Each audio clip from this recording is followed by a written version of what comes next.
Hello, everyone. All right, so this is a short PowerPoint on two of the rebellions that we are going to be talking about, the rebellions in Upper and Lower Canada. So we are going to start with the rebellions of Lower Canada and then move into the rebellion of Upper Canada. So where we left off, or where my section of Socials 9A left off, was kind of the American Revolution has been done. Basically, that was where America decided to be its own country and threw off the British. So there was a group, and they were called Loyalists. Those were people still loyal to Britain. And they didn't really want to live in America anymore, so what they did is they fled to Canada, because Canada at this time is still controlled by the British. Another thing that was happening was the War of 1812, in which America decided it was going to fight Britain, and it didn't go over super well. They did not take Canada, and Canada still remained a colony of Britain. So if you look at the map, what we can see is this is more or less kind of the parts that were quote unquote called Canada. Both of these areas were controlled by the British. You can see Upper Canada and Lower Canada. Now this map looks rather silly because Lower Canada, why is it at the top? This had to do with the St. Lawrence River. So what that was essentially that river which kind of cuts into Lower Canada. And the reason it was called Lower Canada is it was further down or lower on the St. Lawrence, whereas Upper Canada, moving towards the Great Lakes, was further up the St. Lawrence River. So this is just another map, a little more detailed so you can kind of see what's going on. You can see Lower Canada and Upper Canada, that's what we're going to be focusing on. You can see Quebec, Montreal, the St. Lawrence River, and then to the west we have Rupert's Land. All of that is essentially controlled by the British, but it didn't really have any special names until a little bit later. Now we have some different groups in Lower Canada. Now Lower Canada is what is eventually going to be Quebec. And they had kind of four sort of groups of people currently living there at the time who were of European descent. This is not including the First Nations at this point. This is only looking at the Europeans. And they were mostly French speaking. And you can see that. So we have the habitants. These were tenant farmers and they rented the land. You can actually see a picture of the system they had. It was called the seigneurial system, which I'm totally butchering because my French is not very good. But you can see the strips of land in which they owned. They basically rented it. And they rented it to a seigneur who was basically the landowner. This was also someone usually of French descent. And they were very wealthy and powerful because you have all these people that are paying you rent, which is lovely for you. You also have the merchant class. Most of these people were English speaking. They were business owners. They were part of the fur and timber industry. They were also wealthy and powerful because they did really well because there were tons of furs. Then you also have the professionals. Who were descendants of both French Europeans and English Europeans. These were your middle class, your doctors and lawyers, and this was essentially made up the entire population of Lower Canada. Now, also in this population, a majority of the people living in Lower Canada at this time were French speaking. And we have to talk a little bit about religion because kind of back in the day, religion was very, very important. So you have your Roman Catholic, which are primarily people who lived in France. Their kind of thing was they were usually Catholic, Roman Catholic to be specific, whereas those from England tended to be Protestant. And it was very interesting because at this time, the French were not super keen, the French Canadians, we'll start calling them Canadians.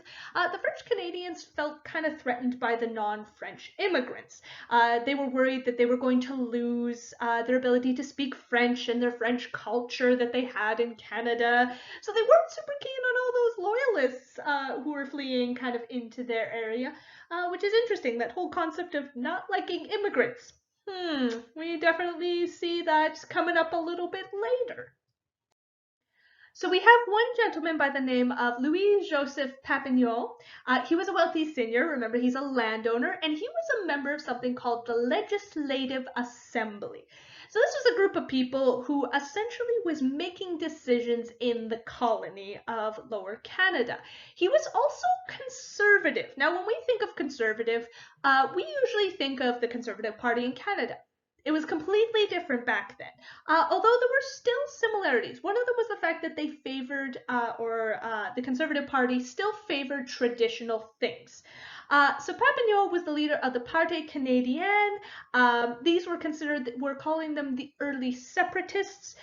This was essentially the group that will eventually start melding into not particularly liking the English-speaking ones. And if any of you know a little bit of your Canadian history, you know that twice Quebec has actually looked into not being a part of Canada. And you can already start to see this in the 1800s, the fact that the French-speaking people didn't really feel comfortable about the English-speaking people, and they were worried they were going to take their language, so they have to speak English and all those sorts of things. And this is what started the rebellion in Lower Canada. So what ended up happening is there was some rebellions kind of sort of stirring. One of them was the fact that in 1832 there was an immigrant ship that came from Europe, and on that ship there were some people and they had something called cholera. Now what cholera is it's a disease that causes, you can see in the picture, vomiting, low blood pressure, diarrhea, rapid weight loss, increased thirst, loss of skin elasticity, and death. It's not very pleasant, and it's really easy, especially if you don't have really sanitary sort of areas, it can spread super quickly. And it ended up killing 5,500 people. So you can see why maybe the French Canadians didn't really like immigrants coming in. Another thing was in 1836, there was crop failures, and the French Canadians in Lower Canada were facing starvation. So you suddenly have a bunch of new people, and all those people are bringing diseases. You can see why maybe they weren't super keen on having immigrants come into Lower Canada. So the rebellion in Lower Canada finally starts. And there were kind of stirrings of this, you can kind of see in the previous slide, reasons why people were upset. So it was basically the British Army against the rebels, the Patriot Army. So on November 23rd, 1837 at St. Denis, the rebels actually were able to be victorious. And you can actually see a painting. We have the advance of the British troops on St. Denis in 1837. And I really like, you guys know I'm a bit of a sucker for really nice sort of paintings. This one's super nice because it tends to have a little more gritty realism. We got a dead guy lying on the ground. We've got these lovely British troops attempting to quell this rebellion.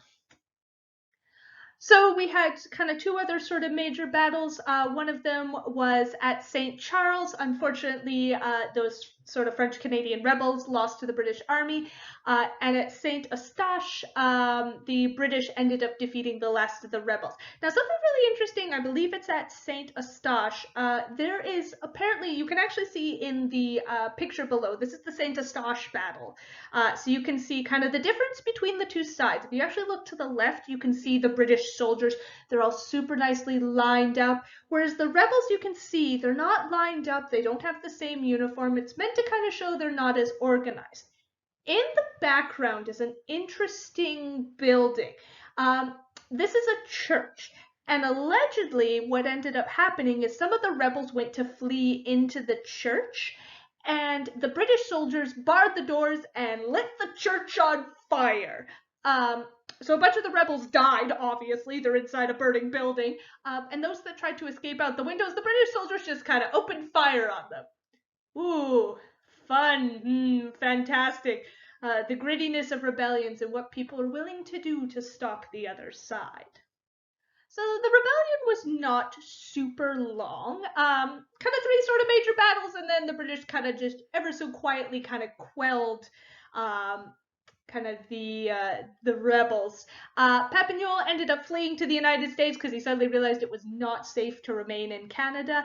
And after all of that fighting, there was about 1,200 people arrested and 12-ish people executed. I say ish because there were definitely people executed during the rebellion, but 12 were actually arrested and executed for their crimes.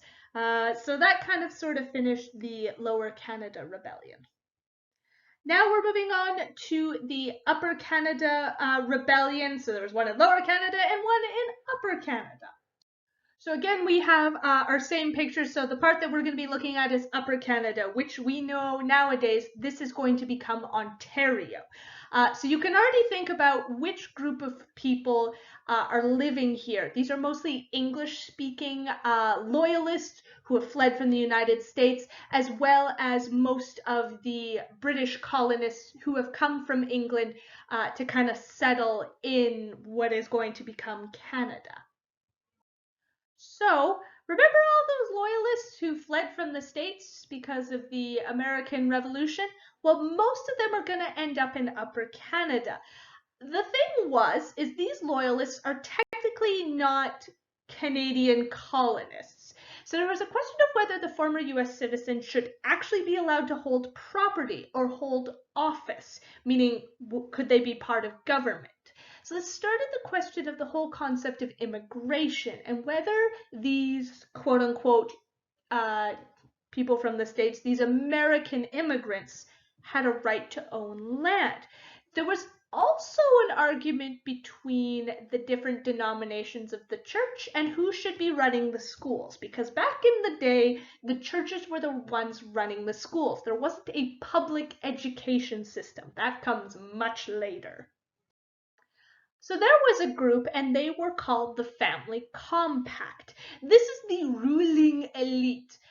In Upper and Lower Canada, there wasn't any kings or queens. It was controlled by a government very similar actually to today's government. You had some people who were kind of voted in. There was also obviously a couple elected officials from Britain who just kind of made sure that everything was running smoothly. But for the most part, there wasn't any quote unquote royalty. But there were people who did have some money, and we call them the ruling elite. So these are people not only in charge, but they have a lot of money. They also believe that power should just be in their hands. Obviously, if you have lots of money, you would like it to not go to the poor people because you like to keep it. So this group actually used their taxes that they gathered from the middle and lower classes to use on whatever they chose to spend it on. You can see a very interesting picture.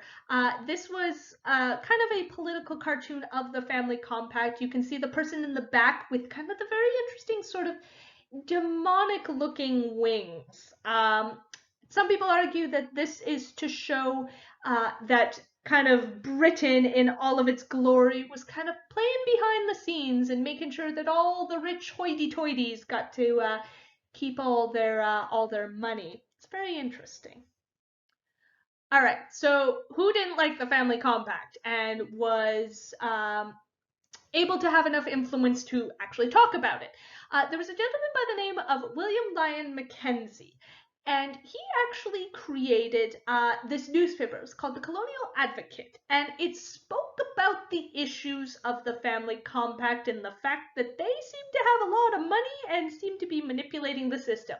So Mackenzie is calling them out saying, hey, I don't really like what's happening. He started to turn people against the government, which was actually based out of kind of where northern Toronto is nowadays. So he decides, you know what, we're gonna have a little rebellion about this.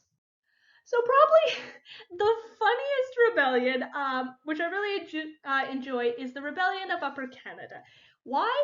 Because, so on December 5th, 1837, Mackenzie leads 800 dudes to Toronto. And so they decide, you know what, we're going to have this rebellion, we're going to basically storm to the government and demand that some things are changed. So what ends up happening is Toronto gets word that this is happening, and they pretty much create a roadblock that is created by the government militia, so a group of soldiers.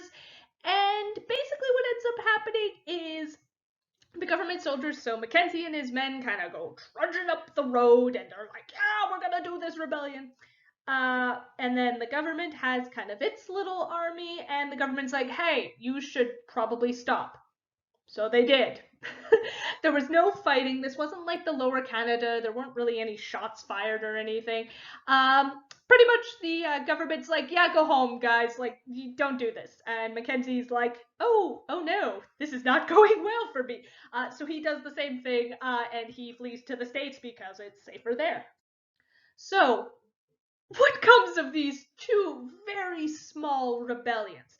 Well, they're actually kind of important because what ends up happening is this starts setting the stage to create what is going to be actually the country of Canada. So Mackenzie and Pamaniol, after a little while, eventually return to Canada after some time. Lower Canada is actually kind of worse off than before the rebellion. Upper Canada is afraid to speak up.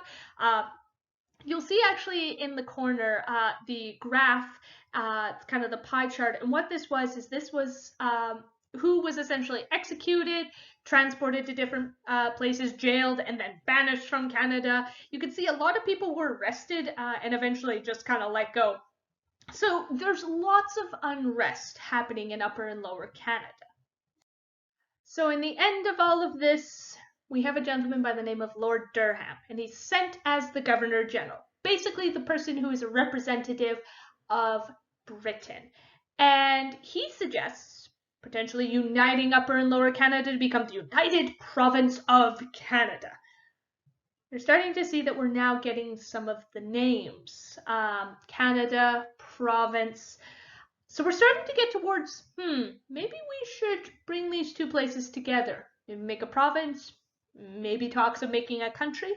The problem with all of this, though, is Lord Durham was not neutral. He's a British citizen, so he favors the English-speaking population of British origin over the French. Remember how the French Canadians are a little bit worried about all of this? Yeah, you can see why. And this is still happening today. So this is kind of where we're leaving off on the rebellions. I hope you guys enjoyed the shenanigans of listening to me. Also, there's a lovely picture in the corner of Lord Durham. Look at that curly hair. My goodness.